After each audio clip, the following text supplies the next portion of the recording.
You vote on the table. Max. Max, They I'll use listen to chair what Max. you say, and take it into account. Max. Obedient chair Max. Okay, it's not just your feet, but then the chair. And you have to, yes. All right, last minute questions before your quiz. Yes. I'll give you 10. Wait, I was 10, 40.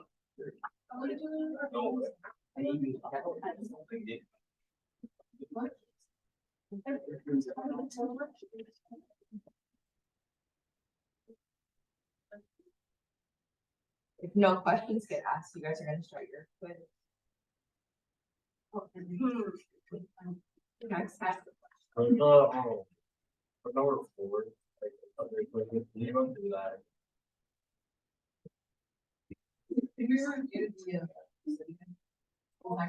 Not doing the entire. You also know, I didn't touch it, you don't have to be the fractional, it's off the fraction. Okay, so if you don't have this review out already, get it out. How do you find a? Say that one more time. How do you find a negative?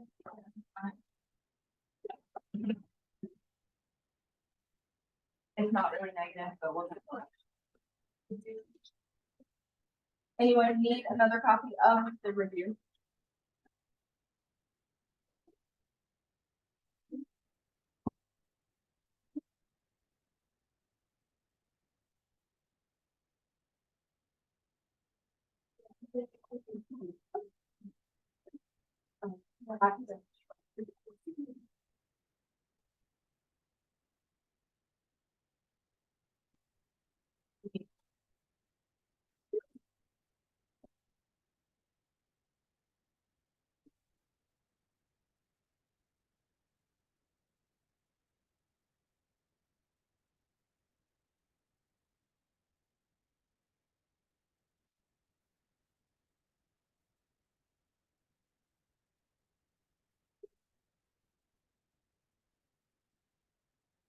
Okay, and number 1, I'm sorry, 4. We are using our slope formula, y2 minus y1 over x2 minus x1. I know we did this one already, but we're just gonna do it again. If it helps you label them. So if you didn't do this before or didn't get it before, redo it. And then we're gonna put all of these fractions into that format. 5/6 minus -3/4 all over -1/2 minus 1/4.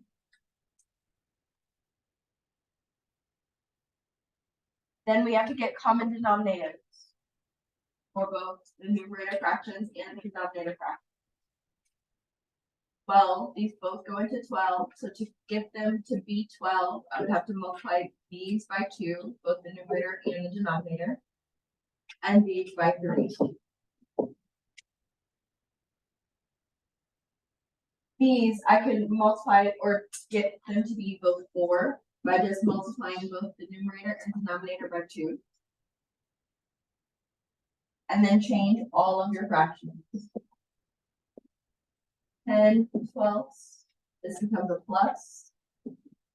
9/12 over -3/4, -2/4, sorry, minus 1/4.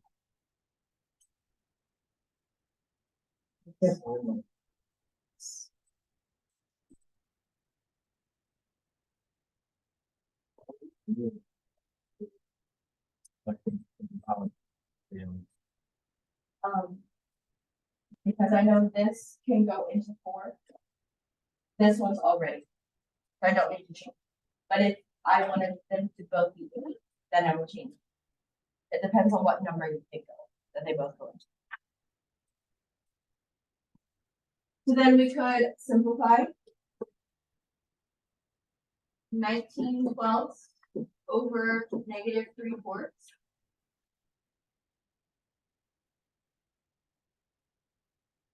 And then you can either do this by hand or do it in the calculator. Take the denominator fraction, flip it, and multiply.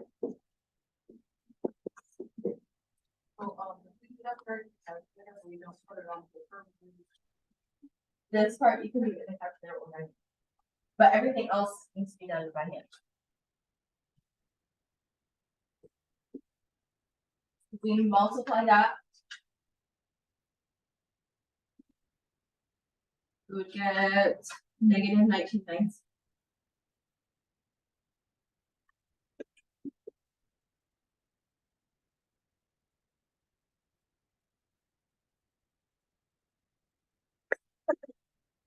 But if we were doing this in the calculator, that last part, you would have to do it exactly as I do it.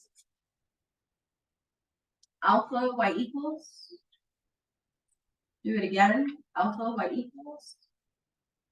Go all the way to the bottom and do it again, alpha y equals. And then type in both fractions.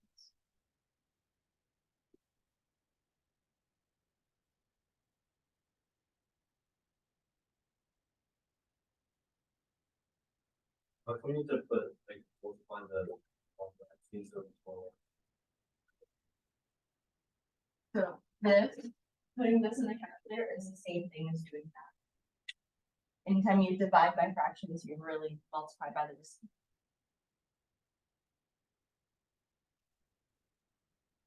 Other questions on that one?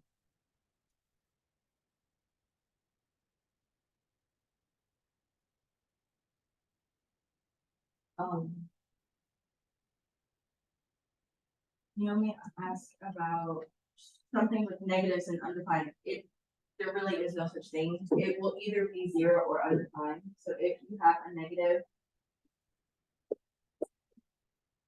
in your numerator, it doesn't matter what that negative is going to be. It's going to be undefined. Yes. But it was like 0.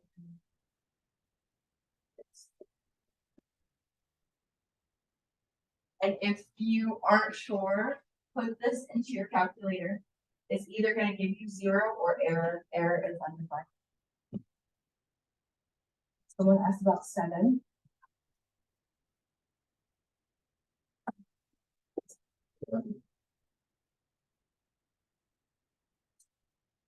So for 7, we have to identify what is the slope and what is the y-intercept. So from this, what number is your slope? -3. What number is your y-intercept?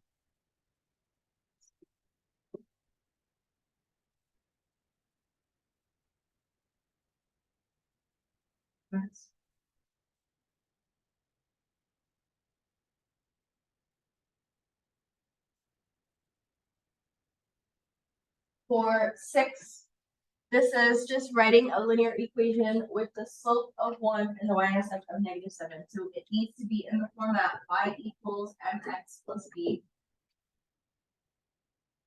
You're given m and b.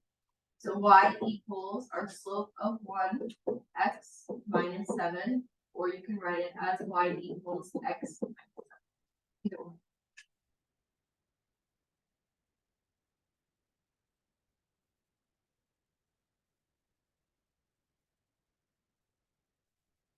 Number 11.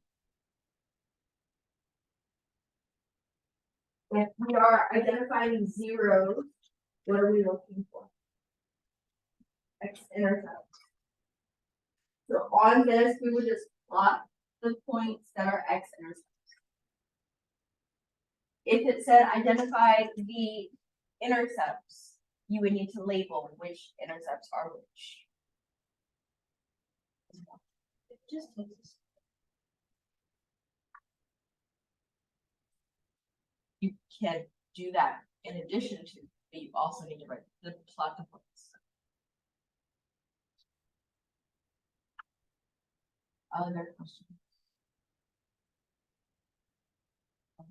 If you had a question about this week, that's which one specifically.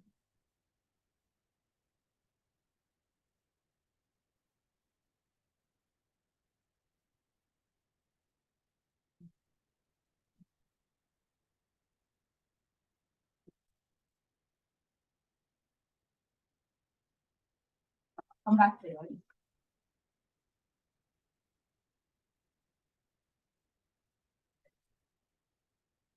It's on the last page. You need a little plastic.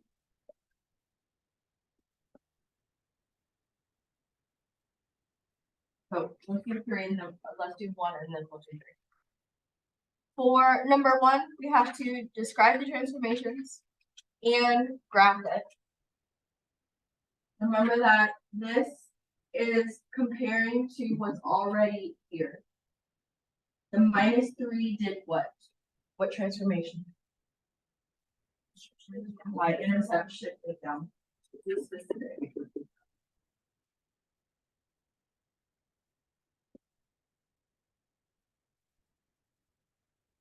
What about the slope?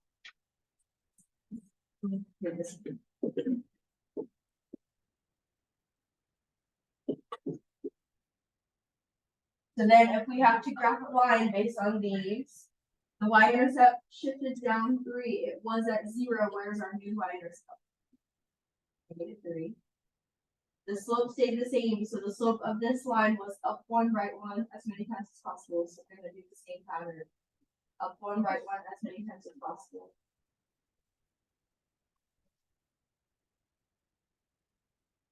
And down 1, left 1 as many times as possible.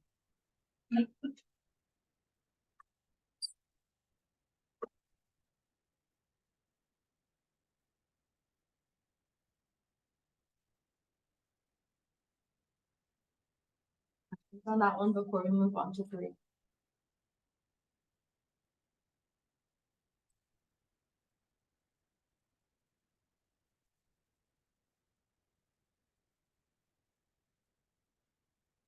Number 3, we're looking at just the words. We're looking at just the descriptions.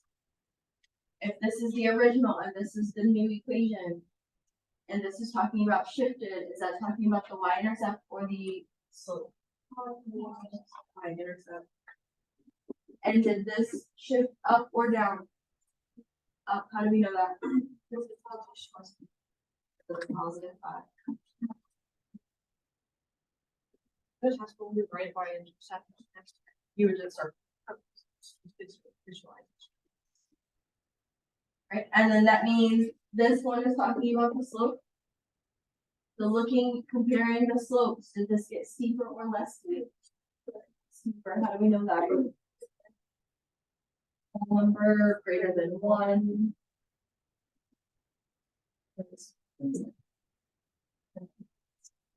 Other question on this page, Max? If it was a fraction and the numerator was less than the denominator, it would be less steep.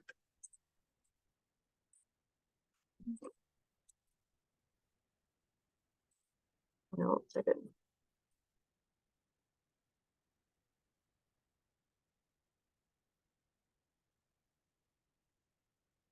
We do have a file from minor equations. Yeah. Okay. We'll do number 5 and then we'll go back to 13. So it's number 5 from this third page.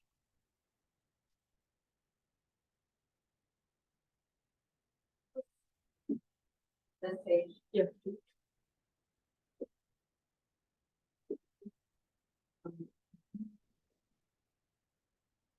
Okay, we'll do this one and then we'll go back to number 3.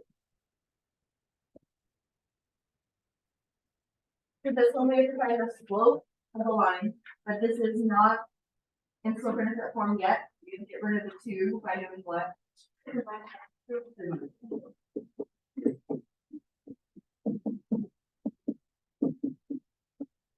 then what is the slope?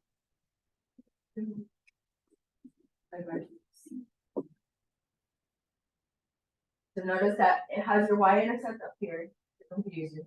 It also has the inverse, like you didn't do this correct. The 3 would just be complete. Okay, go back a page.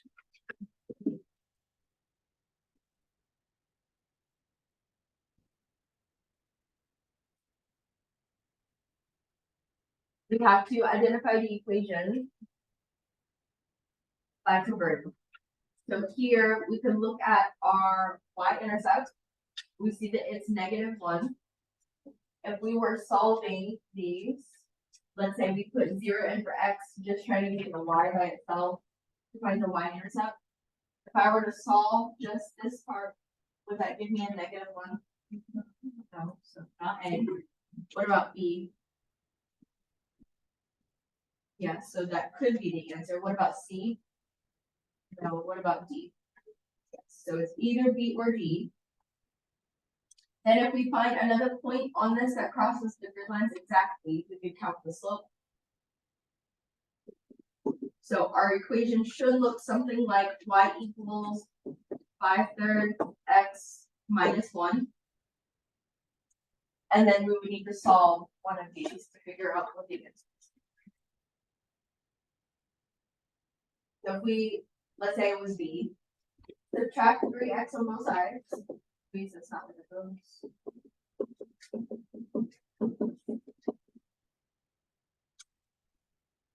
And divide everything by -5.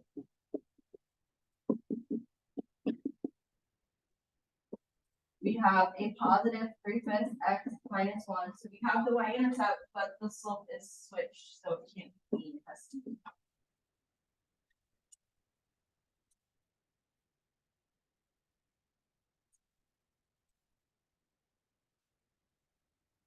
Further questions?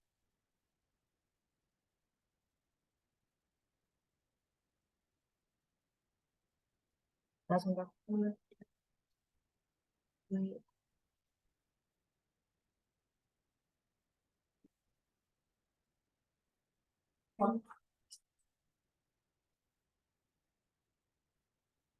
So for this one, we're doing our slope formula.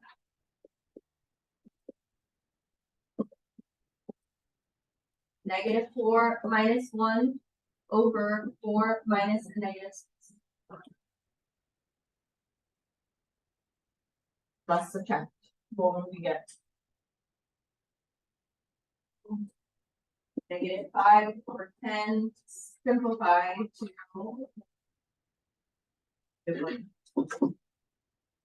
Make sure you always simplify.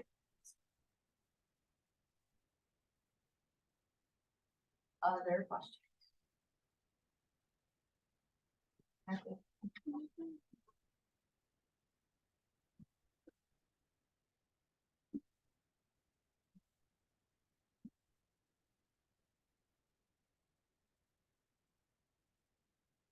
So 9 on the first page, we need to identify the slope and y-intercept, but first we need to convert this back to slope intercept form. How would we do that? X both sides.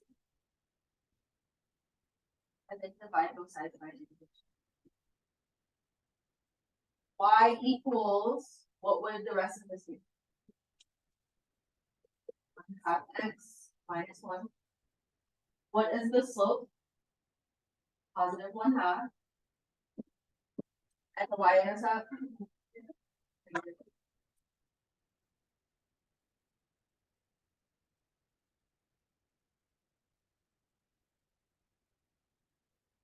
There are questions.